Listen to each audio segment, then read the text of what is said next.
Hello everyone and welcome to my YouTube channel. आज हम discuss करेंगे आश्रय सेटर्स के बारे में। सबसे पहले हम आश्रय को समझेंगे। आश्रय क्या होता है? जहां कोई भी जीव या जंतु रहता है उसे हम क्या कहते हैं? आश्रय कहते हैं। या हम कहें प्यारे दोस्तों, आश्रय कितने प्रकार के होते हैं? तो आश्रय दो प्रकार के होते हैं, एक स्थायी और एक अस्थायी। एक हमारा स्थायी आश्रय होता है और एक दूसरा अस्थायी आश्रय होता है। एक परमानेंट होता है और एक अनपरमानेंट होता है। प्यारे दोस्तों, एक एग्जाम्पल समझे। यदि आप स्टूडेंट हैं और दिल्ली मुखर्जी नगर आईएएस की प्रिपरेशन कर रहे हैं, और जो आप रूम रेंट पर लेंगे तो वो कुछ समय के लिए लेंगे, वो आपका अस्थायी आश्रय में आएगा। अर्थात जो मनुष्य तंबू बनाकर रहता है या टेम्परेरी व्यवस्था बनाता है उसे हम अस्थायी एड्रेस कहते हैं, अस्थायी आश्रय कहते हैं। और यदि हम स्थायी की बात करें तो स्थायी क्या होता है? जहां आपका पालन पोषण होता है और जहां आपने ज्यादा समय जीवन में काटा होता है उसे हम क्या कहते हैं? स्थायी आश्रय। आशा है कि आप लोगों को चीजें स्पष्ट हो गई होंगी। प्लीज हमारे चैनल को सब्सक्राइब करें और बेल आइकन को प्रेस अवश्य करें। प्यारे दोस्तों, आपका एक एक सब्सक्राइब और एक एक लाइक हमें बहुत ही मोटिवेशन देता है और ऐसे विभिन्न प्रकार की वीडियो बनाने में बाध्य कर देता है। बस आपका एक लाइक और एक सब्सक्राइब बहुत ही आवश्यक है प्यारे दोस्तों। और वीडियो के अंत में अपनी राय अवश्य दें कि आप लोगों को किस प्रकार कैसा लग रहा है वीडियो देखकर। बिल्कुल राय अवश्य दें।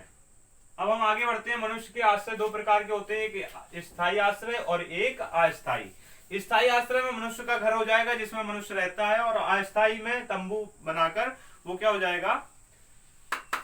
तंबू बनाकर ये क्या हो जाएगा? उसका अस्थायी। विभिन्न क्षेत्रों के विभिन्न प्रकार के घर होते हैं। अब हम विभिन्न जो क्षेत्र होते हैं, विभिन्न प्रकार के एरियाज होते हैं, उनमें किस प्रकार के, अब जैसे पूरा भारत एक कई राज्यों से मिलकर देश बना है, ठीक है। हमारा जो देश है वो उसमें कितने 28 राज्य और 9 केंद्र शासित प्रदेश हैं। प्यारे दोस्तों, तो यहाँ की विभिन्न प्रकार की संस्कृति, विभिन्न प्रकार के लोगों का रहन सहन है, वातावरण है। तो हम विभिन्न प्रकार के घरों के बारे में आज जानकारी करेंगे। प्यारे दोस्तों, मिट्टी के घर सबसे मोस्ट इंपॉर्टेंट आ जाता है। पहला मिट्टी के घर, यहाँ से प्रश्न बनते हैं। मिट्टी के घर क्या होते हैं? उनकी विशेषता क्या होती है? मिट्टी के घर अधिकतर आपने देखा होगा भारत के गाँव में, अर्थात यदि हम बात करें किसी राज्य के, ये सिटीज में कम पाए जाते हैं मिट्टी के घर। बहुत ही नन ऑफ केसेस में कोई अपवाद स्वरूप हो तो बात अलग है, लेकिन ये ज्यादातर गांव में पाए जाते हैं। और इनमें विशेषता क्या होती है? ये गर्मी के समय ज्यादा टेम्परेचर नहीं रहता है। ये गर्मी को क्या करते हैं? इनकी मोटी दीवारें होने के कारण ये गर्मी को अवशोषण करते हैं, अर्थात अवशोषण करके वहां उतना टेम्परेचर मकानों में नहीं होता। और जो पक्के मकान होते हैं, जो ईंटों के मकान होते हैं, उसमें क्या टेम्परेचर हाई इसलिए रहता है क्योंकि उनकी दीवारें जो होती हैं वो 4 इंची मैक्सिमम 9 इंची, कभी वैसे आजकल जो उठाई चल रही है उसमें 4 इंची ईंट का प्रयोग किया गया है, अर्थात एक लेवल बना के। और 9 इंची बहुत रियर केसेस में मिलेंगे। प्यारे दोस्तों, हम आगे बढ़ेंगे, मिट्टी के घर के बारे में जानकारी करेंगे। क्योंकि वीडियो को मैं लंबा नहीं बढ़ाना चाहूंगा। प्राय ये घर गाँव में होते हैं। सबसे पहला पॉइंट ये पूछ लिया जाएगा, मिट्टी के घर कहाँ पाए जाते हैं? गांव में पाए जाते हैं। ये घर गर्मी वाले स्थान पर बनाए जाते हैं। ये घर कहाँ? गर्मी वाले स्थान पर। अब यहाँ से प्रश्न किस प्रकार बनता है? ये तो इसकी विशेषता है, विशेषताओं से जनरली प्रश्न नहीं बनते आजकल। उसमें ये पूछ लिया जाएगा मिट्टी के घर किन राज्यों में पाए जाते हैं, ये किस क्षेत्र में पाए जाते हैं, किस विशेष क्षेत्र में ये आवश्यक है। प्यारे दोस्तों, आपको स्पष्ट कर दें कि राजस्थान, यहां लिख लीजिए आप लोग, राजस्थान, यूपी और बिहार, ये 3 राज्यों में आपको ये मिट्टी के घर देखने को मिलेंगे। अब हम नेक्स्ट पॉइंट की बात करेंगे। इनकी दीवारें मोटी होती है ताकि गर्मी अंदर ना जा सके, और इनकी दीवारों की साफ सफाई होती है समय समय पर। इनकी दीवारें मोटी होती ताकि गर्मी अंदर न जा सके। इनकी घरों की छत झाड़ियों या छप्पर की बनी होती है, और इनकी जो छत बनी होती है वो किस प्रकार की? झाड़ियों या छप्पर की बनी होती है। इस प्रकार आपको मैं बना के दिखाता हूं प्यारे दोस्तों। ये सपोज क्या हो गया, एक होम हो गया, यहाँ लोग रहते हैं, ये मकान हो गया। लेकिन ये यदि हम बात करें, छत जो बनी है वो या तो झाड़ियों की बनी होगी यूं प्रकार की, या तो इस प्रकार यूज किया गया होगा घास फूस, ठीक है। या फिर ऐसा होता है कि मिट्टी से बनी हुई मिट्टी से बने हुए कुछ इस प्रकार के शेप का यूज किया जाता है जिससे पानी नीचे आ जाए। तो ये आपके क्या हो जाएंगी, इनकी जो छतें होती हैं वो कैसी कैसी होती हैं। देखिए प्यारे दोस्तों, इन घरों की छतें झाड़ियों या छप्पर की बनी होती हैं, या तो झाड़ियों की होंगी या फिर छप्पर की होंगी। आगे बात करें बांस के घर की, और लास्ट पॉइंट इसका और देख लेते हैं। इन घरों को समय समय पर लीपा जाता है ताकि कीड़े न लगे। बहुत इंपॉर्टेंट पॉइंट है कि इन घरों को लीपा जाता है समय समय पर ताकि क्या, कीड़े न लगे। अब प्रश्न ये बन जाएगा, मिट्टी के घर को क्यों लीपा जाता है, क्योंकि कीड़े न लगे।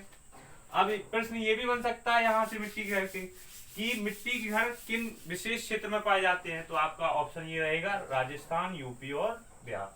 अब हम बात करेंगे बांस के घर की। तो बांस के घर क्या, यह है उस क्षेत्र में बनाए जाते हैं जहां पर बहुत बारिश होती है। बांस के क्षेत्र, जनरली सी बात है कि जहां बारिश होगी वहां आपको ये प्रकार के घर देखने को मिलेंगे, बांस के घर। यह जमीन से 10-12 फीट ऊपर होते हैं। जो बांस के घर होते हैं वो इस प्रकार के होते हैं प्यारे दोस्तों। ये 10-12 फीट हो गई जमीन से, ये समतल हो गए, और यहाँ ये लोग रहते हैं। ये यहाँ से स्टार्ट कर देते हैं, यहाँ लोग रहते हैं। यहाँ खाली होता है, क्योंकि यहाँ पानी आनी आएगा तो निकल जाएगा। और ये जमीन से कितने, 10-12 फीट होते हैं। प्यारे दोस्तों, बांस के घर क्या, यह उस क्षेत्र में बनाए जाते हैं जहां पर बहुत बारिश होती है। पहला पॉइंट ये हो गया। यह जमीन से 10-12 फीट ऊंचे मजबूत खंभों पर बनाए जाते हैं। मजबूत खंभे होते हैं ताकि बाढ़ आने पर कोई प्रभाव ना पड़े। अब हम बात करें, यह असम राज्यों में देखने को मिलते हैं। यह किस विशेष क्षेत्र में देखने को मिलते हैं, तो यह असम राज्य क्षेत्रों में आपको देखने को मिलते हैं। नेक्स्ट पॉइंट की बात करेंगे, बर्फ के घर या इग्लू की बात करेंगे हम प्यारे दोस्तों। तो बर्फ के घर क्या, ये गुंबद के आकार के होते हैं। जो बर्फ के घर या इग्लू की, यहाँ ये इंपॉर्टेंट है प्यारे दोस्तों, इंपॉर्टेंट है, और ये इसका इंपॉर्टेंट पॉइंट है। ये गुंबद के आकार के होते हैं। सबसे पहले हम इग्लू की बात करें तो इग्लू कुछ इस प्रकार का होता है प्यारे दोस्तों, कुछ इस प्रकार का। तो इसका जो घर होता है, जो गेट होता है, वो बहुत छोटा होता है, सकरा होता है। यहां से व्यक्ति लेटकर घर में अंदर प्रवेश करता है।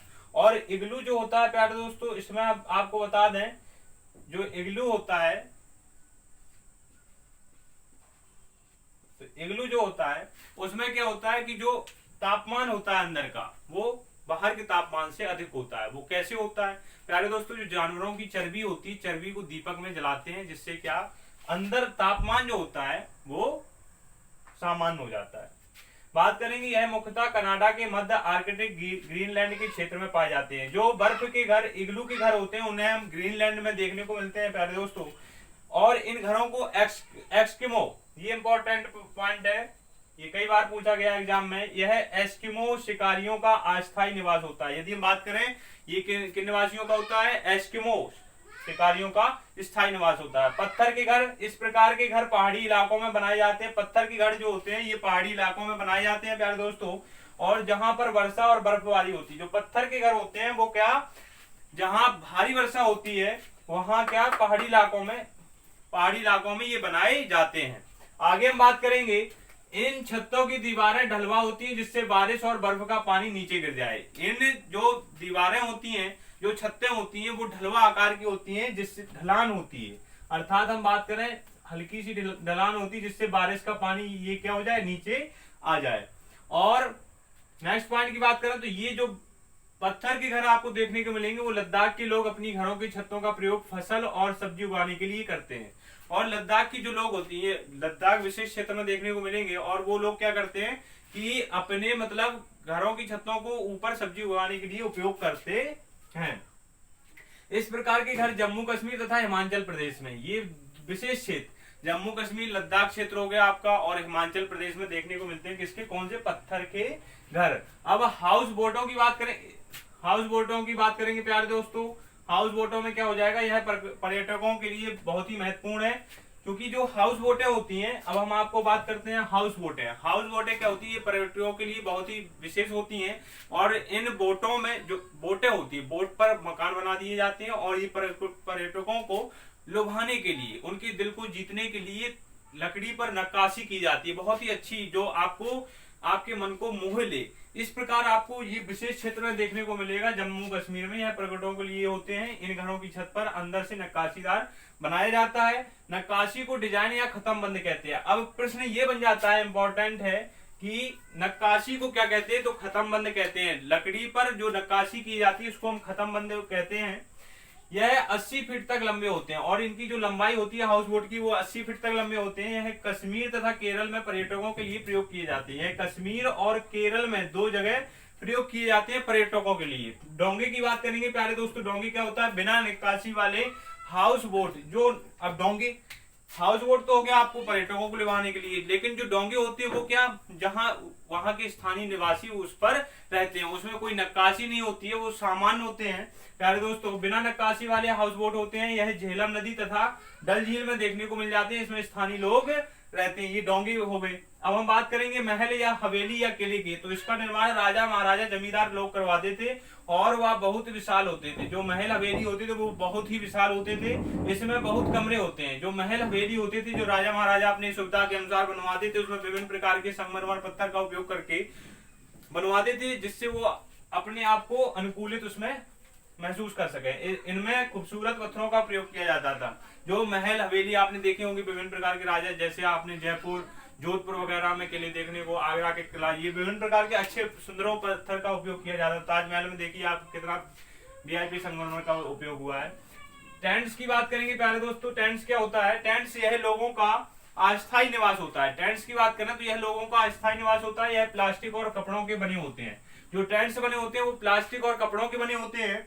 यह पर्वतरोही 2 तहों वाली सीट का उपयोग करते हैं। जो पर्वतरोही होते हैं वो 2 तह वाली सीट का उपयोग करते हैं। लद्दाख में 500 क्लियर कर लें प्यारे दोस्तों, 500 मीटर की ऊंचाई पर मैदानी इलाके जिसे चोंगथोम कहते हैं, ये योग के बने होते हैं और इन्हें टेंट्स कहते हैं। इन्हें टेंट्स कहते हैं। किन्हें, लद्दाख में 500 मीटर की ऊंचाई मैदानी इलाके पर जो मिलते हैं, जो घर देखने को मिलते हैं, उन्हें हम क्या कहते हैं, टेंट्स कहते हैं। और चोंगपा लोग गोट्स पालते हैं। जो चोंगपा लोग वहां के होते हैं वो गोट्स पालते हैं। उसे क्या कहते हैं, इनके बालों से एक पश्मीना शॉल बनाई जाती है। जो गोट्स पालते हैं, बकरी पालते हैं वहां के लोग, जम्मू कश्मीर में आपको देखने को मिलेगा पश्मीना शॉल। बहुत ही ज्यादा फेमस है।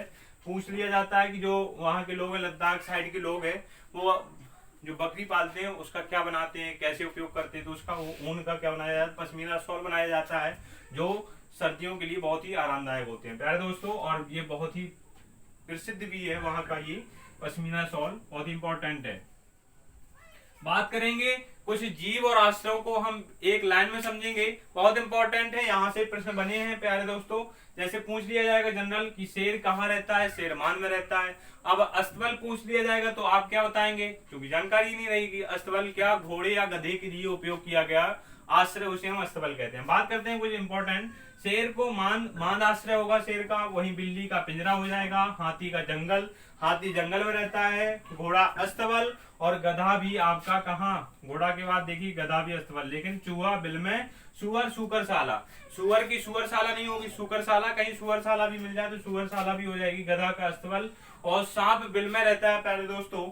जैबरा जंगल में रहता है। कुत्ता कुक्करशाला, कुत्ता के लिए विशेष क्या हो जाएगा, कुक्करशाला हो जाएगा। और भेड़ क्या, बाड़ा में रहती हैं। वहीं मुर्गी और मुर्गा बाड़ा में रहते हैं। गाय बैल साइवान में रहते हैं। गाय बैल कहाँ रहते हैं, साइवान, स्पेशल उनके लिए जो स्थान सुरक्षित होता है, आरक्षित होता है, उसे हम साइवान कहते हैं। पक्षी घोंसले में रहते हैं। पक्षी विभिन्न प्रकार के आ जाते हैं। अब जैसे चील, बाज ये हो गई, ये ऊंचाई पर अपना घोंसला बनाते हैं। कौवा हो गई, ठीक है। और क्या होता है, और आगे हम बढ़ते हैं प्यारे दोस्तों। खरगोश, बिल, बकरी बाड़ा में रहती है। मनुष्य के लिए स्पेशल घर होता है प्यारे दोस्तों। I hope you understand guys. आपको आज का सेशन पसंद आया होगा तो प्लीज कमेंट बॉक्स में अपनी राय अवश्य दें। Thank you.